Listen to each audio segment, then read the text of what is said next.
Muy buenas tardes. Hoy vamos a continuar con una cápsula sobre las elecciones primarias en Estados Unidos y en esta ocasión tenemos el gusto de tener en el Colegio de México al profesor Scott Martin, quien es profesor de la Universidad de Columbia y de la New School for Social Research en Nueva York. El profesor Scott Martin ha trabajado diversos temas sobre democracia en México, Estados Unidos, Brasil.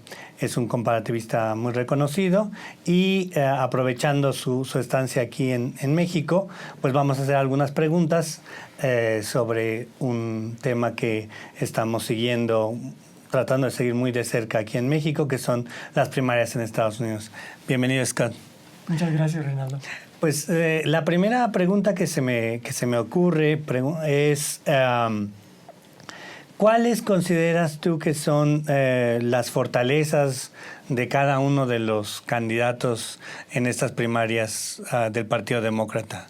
¿O cuáles consideras que son los candidatos que tienen a cierto punto más posibilidades de ganar y por qué? Bueno, en este momento, después de las elecciones primarias en solamente 2 estados chicos, en Iowa y New Hampshire, la cosa parece estar un poco polarizada entre Bernie Sanders, el candidato de izquierda por un lado, y por el otro lado una gama de candidatos, tres que están en las primarias y uno que está por entrar a partir del llamado Super Tuesday, 3 de marzo, me parece que es cuando muchos estados votan al mismo tiempo, que es el exalcalde de Nueva York, Bloomberg. Entonces los 3 moderados en la elección en este momento son Biden, el ex vicepresidente, que su fuerte sería, bueno, que fue vice de Obama, que tiene una larga carrera, que es respetado por su sabiduría, su experiencia de política exterior, tiene buen apoyo en la comunidad negra en particular. Después está el joven, creo que 38 años, Pete Buttigieg, nombre difícil de pronunciar hasta para nosotros. Desconocido antes, alcalde de una ciudad media, digamos, donde está Notre Dame, en el estado de Indiana, pero con una carrera de consultor de McKinsey y egresado de Harvard. Entonces, y además, hombre abiertamente gay con un marido, y eso, digamos, le da ciertas características únicas en términos de candidato a presidente a este nivel. Y luego la senadora por Minnesota, Amy Klobuchar, que, digamos, no era muy conocida en el escenario nacional, pero bueno, ha tenido su trabajo en los comités y ha sido una senadora con cierto reconocimiento en términos de formar coaliciones y poder hacer aprobar proyectos de ley, por lo menos en la época de Obama. Y entonces, bueno, esos son los 3 moderados, digamos. Uh-huh. Los que están en el carril moderado en las primarias hasta ahora, Bloomberg entra con sus miles de millones de dólares. Hasta ahora ha gastado, acabo de ver, ha gastado 4 veces más él que los siguientes 4 candidatos juntos. Lo cual es realmente sin precedentes. Y bueno, creo que es el octavo hombre más rico del país. Entonces él tiene una fortuna casi sin límites. Y hasta Trump le tiene un poco de miedo por eso, porque Trump no llega que esconde sus finanzas no llega a tener ese nivel de recursos. Y Sanders, por su lado, como candidato de izquierda, pues ha sido senador por muchos años, exalcalde de Burlington, la ciudad más grande de Vermont. Es independiente, nunca se afilió al Partido Demócrata, siempre hizo la pelea desde afuera. Bueno, obviamente tuvo la contienda muy reñida con Hillary Clinton. Tiene una fuerte base de apoyo entre activistas, entre jóvenes, entre las bases nuevas y más de izquierda, en parte de las sindicales. Parece tener bastante buen apoyo en la comunidad negra también y en la hispana. Parece en primer lugar o cerca de primer lugar en muchos. Vi que ahora en Nevada, que va a ser este sábado, en los caucuses, en otro sistema de primaria, que está él y Biden reñidos en términos de apoyo hispano. Y luego es la otra, la otra candidata de izquierda o quizás centro de izquierda sería Elizabeth Warren, la senadora por Massachusetts, ex profesora de Derecho. Fue la que tuvo la idea de crear el Buró de Protección al Consumidor bajo Obama. Y iba a ser la primera directora, pero los republicanos no querían, no iban a confirmar su nombramiento, pero ella lo creó y realmente fue como para proteger al consumidor de todas las malas maniobras de los bancos y otras instituciones financieras, que todo salió a la luz con la crisis financiera del 2008. Uh-huh. Y en ese sentido, si bien, digamos, Sanders tiene una larga experiencia porque pues ya compitió contra Hillary y de hecho estuvo muy cerca de obtener la candidatura, ¿cuáles consideras que son los problemas que tiene Sanders o para un electorado más amplio, que fuera más allá de los demócratas? ¿O tú consideras que en este momento se va a centrar solo en los temas que le preocupan a los demócratas, a quienes van a seleccionar a su candidato? ¿O va a tratar de moderarse? ¿Cuál crees que sea su estrategia en este momento?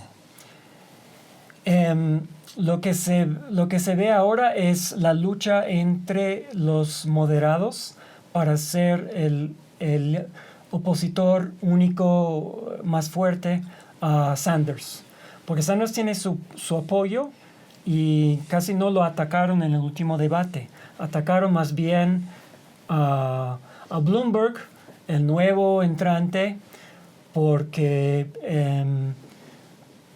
digamos, saben que tiene su voto duro, su núcleo duro, y digamos, si tiene un 30% y el resto del voto está dividido, e incluso si hay algunos votos que van a Elizabeth Warren, que estuvo en tercer lugar en Iowa y después cuarto lugar en New Hampshire, que podría estar entre los primeros 3 ahora en Nevada. Que digamos él podría ganar con quizá con un 30%, así como van las cosas.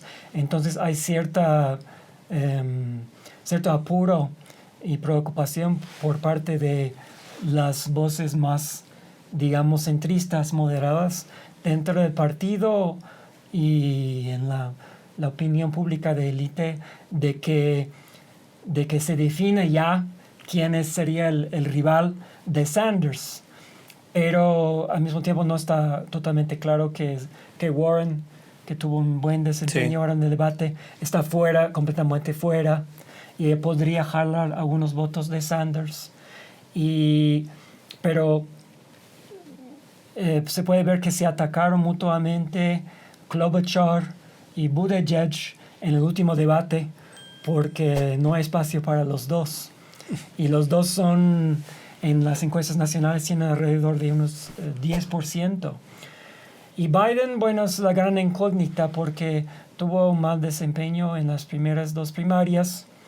Dice que ahora en Nevada y después en Carolina del Sur, que la mayor parte del electorado demócrata ya es African American, es negra, donde supuestamente estaría su base, que él, bueno, realmente se va a decidir puede seguir, si es viable como candidato. Porque no ha tenido buena campaña, no ha tenido buen desempeño en general en los debates. Está muy viejo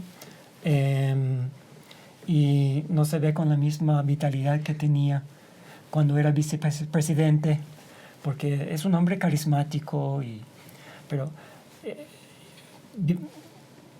un dato es que, digamos, todo el impeachment se centró en la presión para tener una investigación de Biden y de su hijo.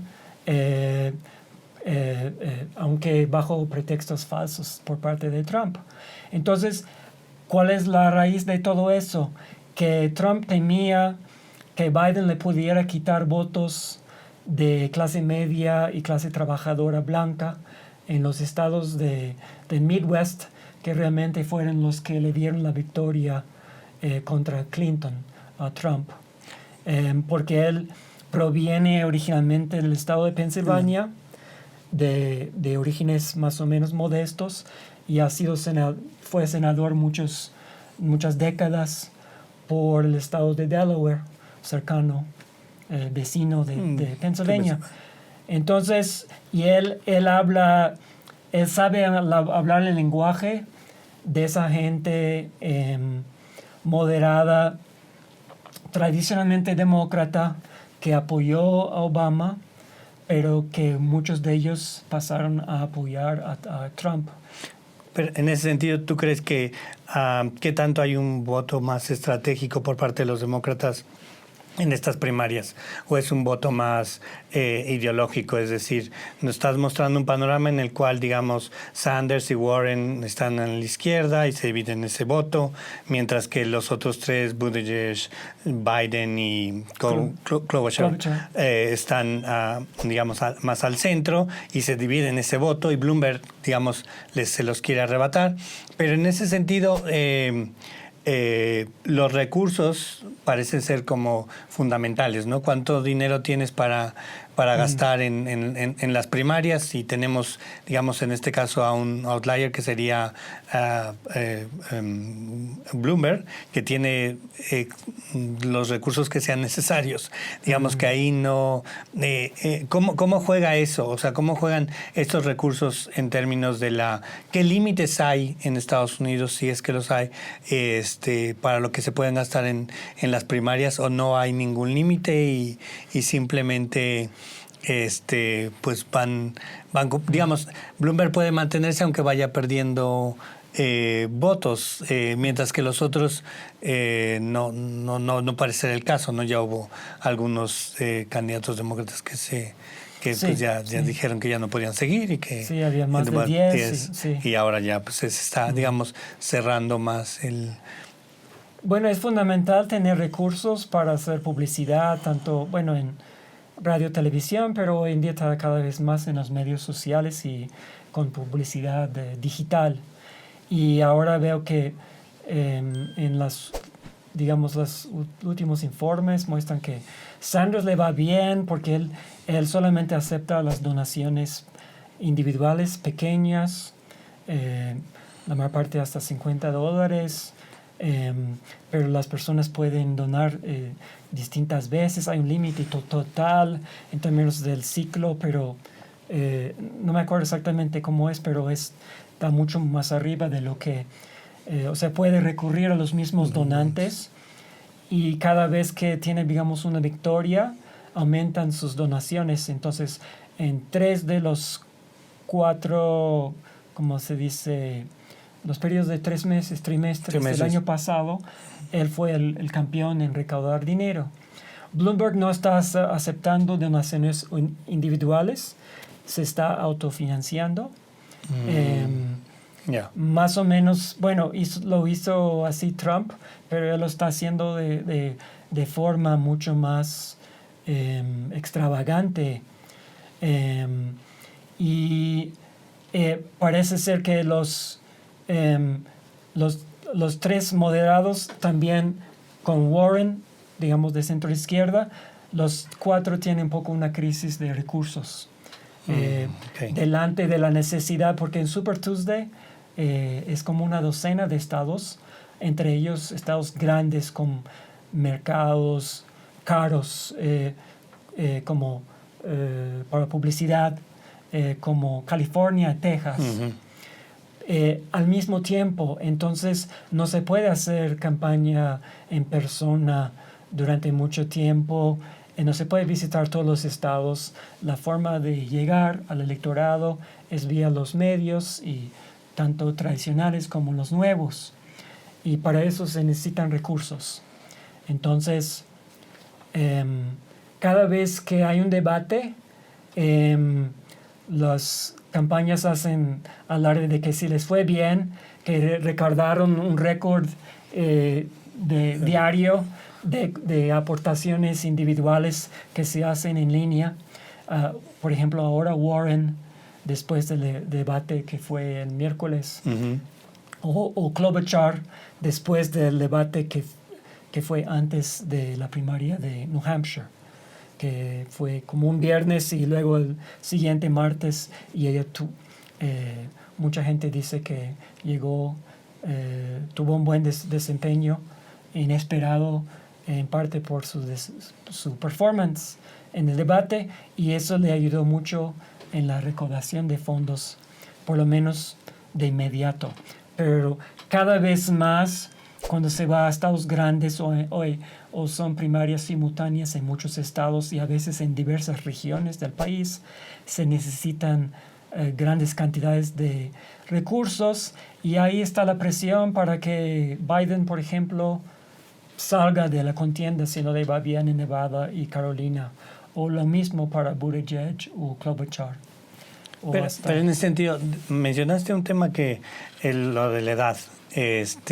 Sanders también es muy grande. Entonces, como que al Partido Demócrata, ¿en qué medida hay un envejecimiento de la élite política y no ha habido una renovación generacional? Y la otra cosa que me sorprendió es que no hay esta vez, digamos, ningún afroamericano que compita, o bueno, había uno, pero parece que ya fue de los primeros que se dio de baja, digamos, en la competencia, porque muchos analistas insistían en que uno de los problemas con la campaña de Hillary fue esto de su vínculo o no con las minorías tradicionales del Partido Demócrata, ¿no? Y de estos candidatos, pues, si bien, bueno, hay mujeres y los otros son hombres blancos, ¿A qué se debe eso, Scott? ¿Qué tipo de dinámica política se da en este momento en Estados Unidos que los candidatos, digamos, solo étnicamente están representando más bien a la mayoría blanca estadounidense? También se insistió mucho que, digamos, que fue una de las cosas que usó más Trump. ¿Es una cuestión de las estrategias de los demócratas o es una cuestión de cómo funciona el sistema norteamericano en términos del reclutamiento de las élites? Bueno, esas primarias fueron, digamos, completamente abiertas y había más de 12 candidatos, y bueno, como había tanto rechazo a Trump, bueno, no solamente en términos de altos índices de desaprobación, pero sobre todo en el Partido Demócrata, pues todo el mundo creía que era el momento de su chance, digamos, si tenían ese tipo de aspiración de ser candidato, y Pero lo que se vio fue que algunas de las figuras más nuevas en el escenario nacional, como Kamala Harris, la recién electa senadora por California, afroamericana, que había sido también procurador general de su estado. En algún momento ella tuvo su momento que parecía que crecer en las encuestas preliminares, pero después creo que tuvo algunos errores en su campaña en términos de tener dos sedes y no tener buena coordinación y realmente no saber posicionarse entre la izquierda y el centro. Y su historia de ser de ley y orden no era muy agradable para los sectores de izquierda del partido. Aunque ella podría ser quizá una fuerte candidata a vicepresidente, dependiendo de quién salga, no me extrañaría. Y luego Julián Castro, de Texas, un hispano, fue secretario de Vivienda y Desarrollo Urbano bajo Obama, y candidato más a la izquierda, y después que se salió de la contienda apoyó a Warren. Nunca pudo, realmente su campaña nunca prendió fuego, nunca pudo entusiasmar mucho a la gente. Era muy difícil tener la atención de los medios y distinguirse en un campo tan lleno. Había 10 candidatos en los primeros debates y poco tiempo para cada uno. Y él quizá en algunos momentos cometió algunos errores estratégicos o tácticos en términos de criticar a algunos de sus rivales y verse un poco, quizá como criticó un poco a Biden por la cuestión de la edad y eso como que no era bien visto criticar al puntero. A puntero y un hombre que había, digamos que aunque no lo apoyen, tiene mucha legitimidad en el partido. O sea, se respeta su carrera. Nadie no despierta odio. Pero entonces hay dos ejemplos de quienes representarían más cuál es la base étnica, racial étnica del partido, que por motivos, quizá no necesariamente por su etnia ni por su raza, sino por errores de campaña y de nunca haber hecho una campaña a nivel nacional, pues no llegaron a la primera primaria. Y las necesidades de recursos eran grandes para llegar siquiera a la primera primaria. Ok, y en ese sentido, ahora que vienen, digamos, ya estados más grandes como y eventualmente el supermartes en marzo, ¿tú crees que después de marzo se va a reducir más o estos candidatos van a mantenerse todavía un buen tiempo antes de la convención? ¿Qué tanto, o sea, cuál sería un escenario, digamos, Warren y Sanders, como dijiste, en la izquierda, y los otros 4, incluyendo a Bloomberg, al centro derecha? ¿Tú crees que eso se va a reducir rápido o no? ¿Y en qué medida eso puede beneficiar al Partido Demócrata o no? Después del supermartes creo que sí se reduce. No hay espacio para tantos moderados y no hay recursos. Acá vi ahora un titular en una de las páginas web de política diciendo que los megadonantes demócratas todavía no estaban comprometiéndose con ninguno. Creo que están viendo a quién le va mejor ahora en estos dos, y luego Super Tuesday es decisivo. Entonces Klobuchar o Buttigieg podrían salir. El mismo Biden es posible. ¿Biden? No tiene, es posible porque decían que él, tenía mucho dinero y que no, tenía... realmente esa suposición de que era el candidato del establishment demócrata no se reflejó en términos de recaudación financiera. Okay. Tal vez nunca fue muy bueno para desarrollar la relación con los donantes, porque él también realmente se muestra que... Y él no desarrolló el sistema de las donaciones individuales a diferencia de los otros, a diferencia de Sanders, de Warren, o hasta el mismo Buttigieg. Buttigieg ha sabido un poco moverse en el mundo de los donantes tradicionales, con los fundraisers privados, con mega donantes y también con las donaciones individuales. Pero no hay espacio para que él y Klobuchar se mantengan los dos más allá. Yo creo que entre Biden, Buttigieg y Klobuchar probablemente solamente queda uno de ellos después de supermarkets. Y eso, bueno, ya centraría la... Ahora, una pregunta más. Junto con Bloomberg. Con Bloomberg. Porque entonces ahí tienes todavía dos de moderados y dos. Y bueno, quién sabe si todavía Warren se mantiene Warren. Warren con Sanders, que tanto... Porque ella no... a mí me parece interesante que ella no ha caído tanto como se esperaba. O sea, dado la fortaleza que tiene Sanders, ella que mantenga en tercero o cuarto lugar en las primeras primarias y en los debates, pues le va bastante bien, es muy articulada, tiene mucha información, o sea, ella siempre muestra como que conoce los temas.